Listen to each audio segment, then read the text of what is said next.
আল্লাহ রাব্বুল আলামিন বললেন ওয়াল আসর, সময়ের কসম। মানুষ যদি সঠিক পথ অবলম্বন না করে, মানুষ যেন সঠিক পথে অবলম্বন করে, তার কারণ হচ্ছে মানুষের সময় চলে যাচ্ছে, মানুষ বুঝতে পারে না।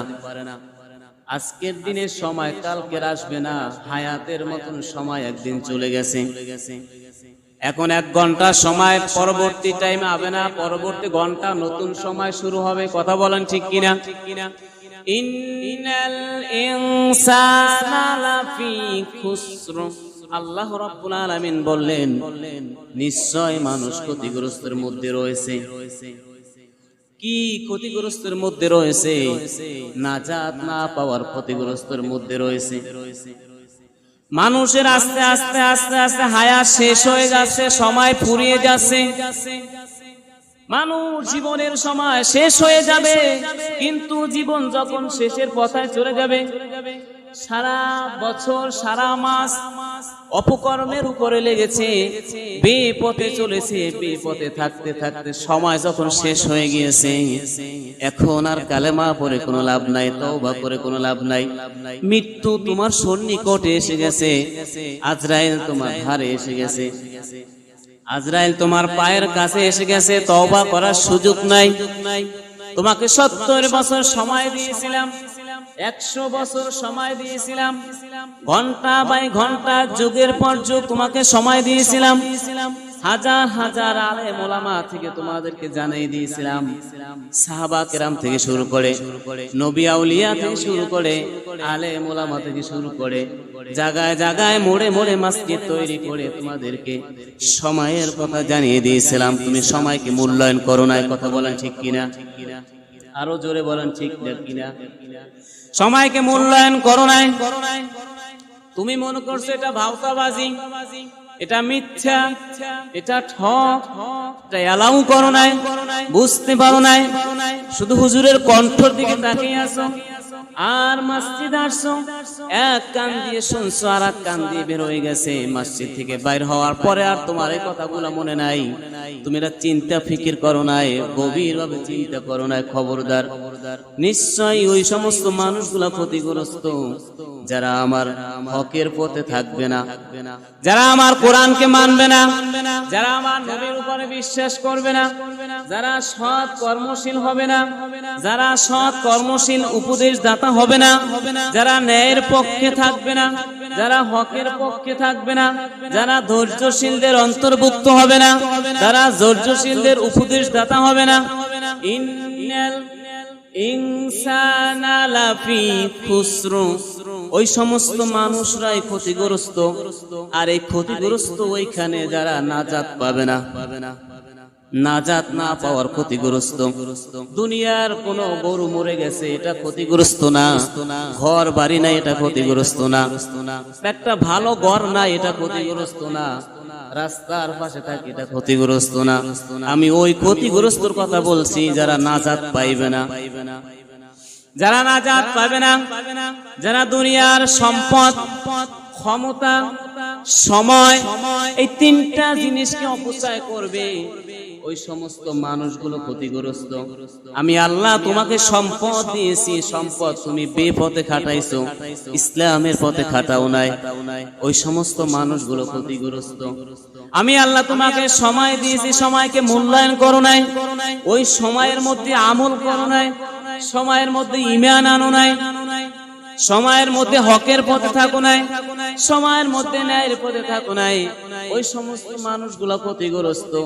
আমি আল্লাহ তোমাকে ক্ষমতাও দান করেছি, ক্ষমতাকে অপব্যবহার করছো, আছে না নাই?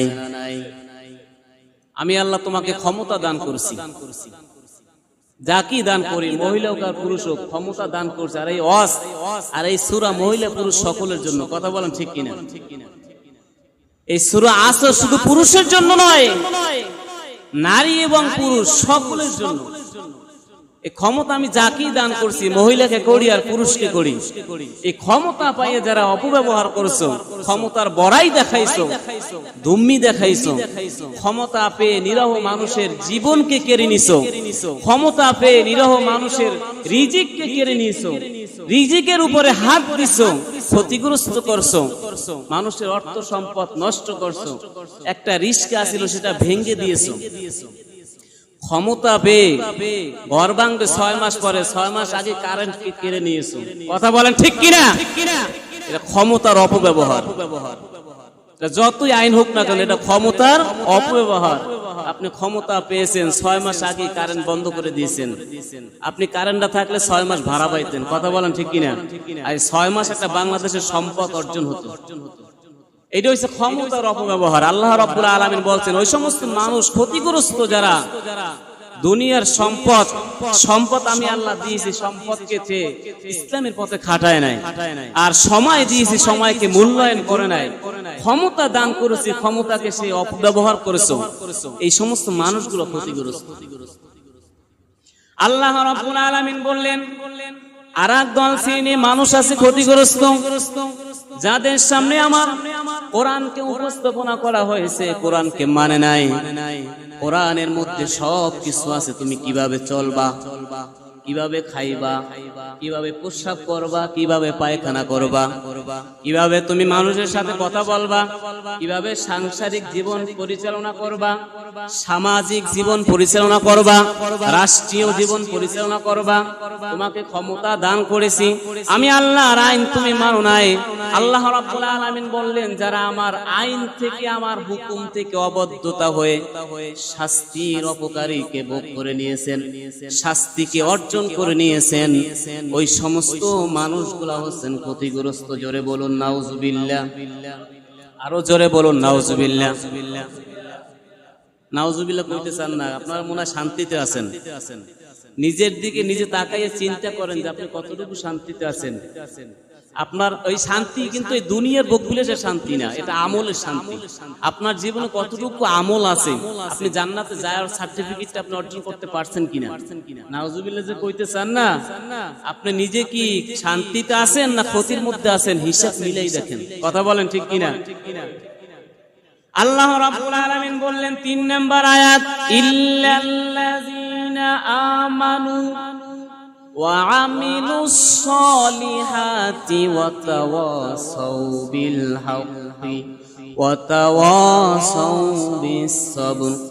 যদিও আমরা সূরাটা জানি, সবার পরিচিত একটা সূরা, অর্থ অনেকেই জানি না। কথা বলেন ঠিক কিনা? অর্থ যদিও জানি, তারপর অর্থের দিকে তাকাই না। অর্থের দিকে যদিও তাকাই, অর্থের ওই আমল করি না, আছে না নাই? আল্লাহ রাব্বুল আলামিন বলছেন, ইল্লাল্লাযিনা আমানু, প্রথমে বলছেন ঈমান আনতে হবে। কার উপর ঈমান আনবা?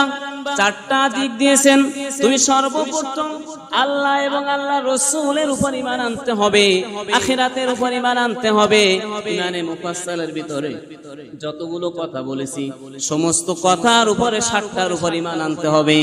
এই সমস্ত মানুষরা ক্ষতিগ্রস্তর মধ্যে না, এই যারা এই কাজগুলো করবে না, তারাই হচ্ছেন ক্ষতিগ্রস্ত। আর একটা দিক নির্দেশনা দিয়েছেন, ওয়া আমিলুস সলিহাত, যারা সৎ কর্মশীল, যারা সৎ কর্ম করে।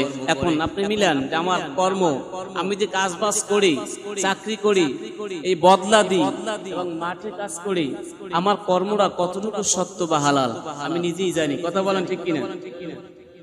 আমি মানুষদেরকে কি সৎ উপদেশ দিই না খারাপের উপদেশ দিই? মানুষদেরকে কি সত্য পথে ডাকি না ক্রিমিনালি বুদ্ধি করি? মানুষদেরকে কি সৎ পথে আসার জন্য আহ্বান করি না সৎ পথ থেকে বের করে দিই? আপনি নিজে নিজে তো সব হিসাব করতে পারেন। আল্লাহ রাব্বুল আলামিন বললেন, ওয়া আমিলুস সলিহাত, যারা সৎ কর্মশীলদের অন্তর্ভুক্ত, সৎ কর্মশীল করে সলিহিনদের পথে থাকে। ওয়া তাওয়াসাউ বিল হাক্কি, যারা ন্যায়ের পথে আছে, যারা হকের পথে আছে, ন্যায়ের উপদেশদাতা, যারা মানুষদেরকে ন্যায়ের উপদেশ দেয়। এ বাড়া, তুই দাঁড়াইয়া প্রস্রাব করিস না, বসিয়া প্রস্রাব কর। আমাদের চোখের সামনে হাজার হাজার মানুষ দাঁড়ায় প্রস্রাব করে, আমরা চক্ষু দুটা বন্ধ করে চলে যাই, তাকে ডাকলই না। কথা বলেন আছে না নাই?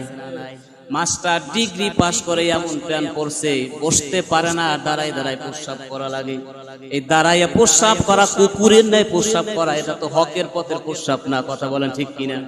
এইটা তো হকের পথ না, এটা তো বেহকের পথ।